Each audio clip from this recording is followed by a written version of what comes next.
as you mentioned, the children should not be taught yoga or the inner science when they are kids. So when do we actually start the process of thinking pure and not letting the impure thoughts into you? Where did you get this pure thought and impure thought business? Not me.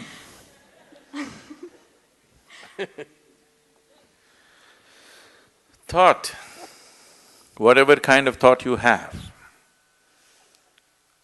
whatever thought you generate on your mind is only coming from the data that has already been fed into you, isn't it so? You can use it, permutations and combinations of it and produce million varieties, but essentially thought is coming from the data that has already been fed into you. If you go about sifting in the mind, what is pure thought, what is impure thought, oh, you will go.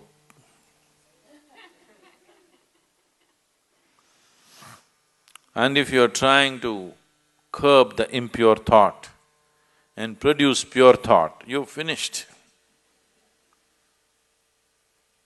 All the things that these so-called religions told people are sins,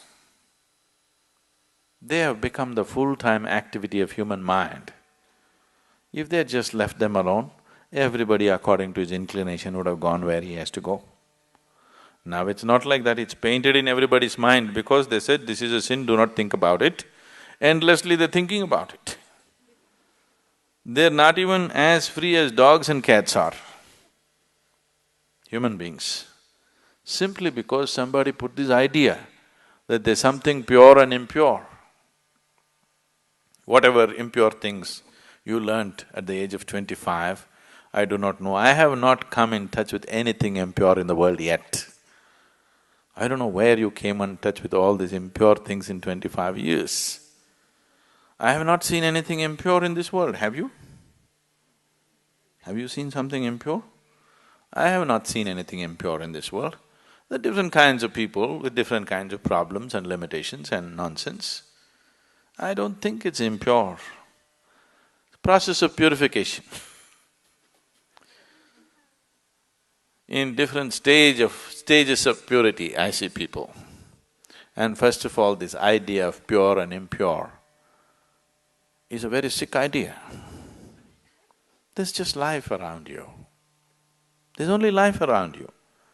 If you're labeling certain aspects of life as pure and certain aspects of life as impure, there is a serious problem.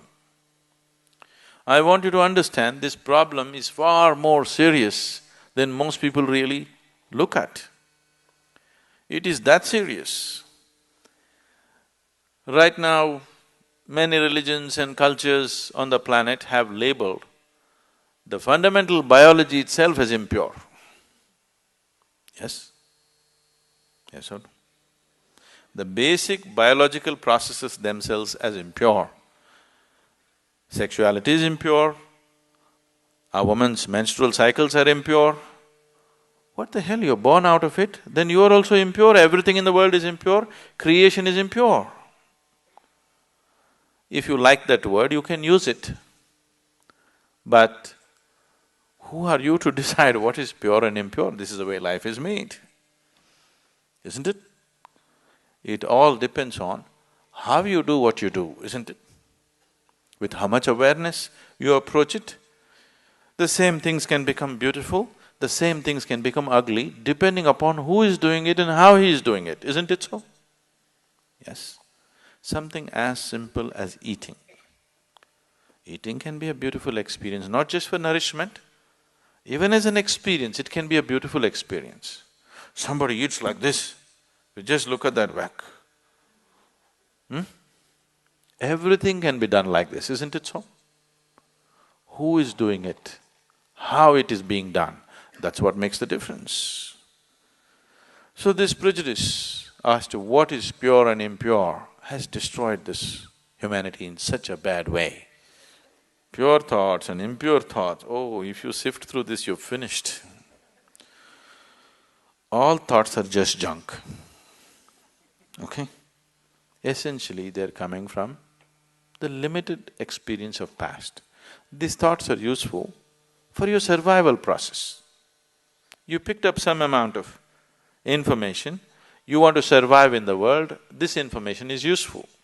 If you're looking at life itself, these thoughts are meaningless. What happened yesterday actually has nothing to do with what's happening right now in this moment, isn't it so? But in terms of your survival in the world, you need to remember a few things. You need to use your old knowledge to earn your living on the planet. But in that, don't brand something as pure and impure. This can completely freak your life out. There's nothing pure, there's nothing impure. Life is just the way it is. It's for you to make it wonderful or make it ugly.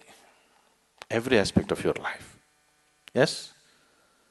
Every aspect of your life. You can either make it beautiful or you can make it ugly. If you're aware, you will make it beautiful.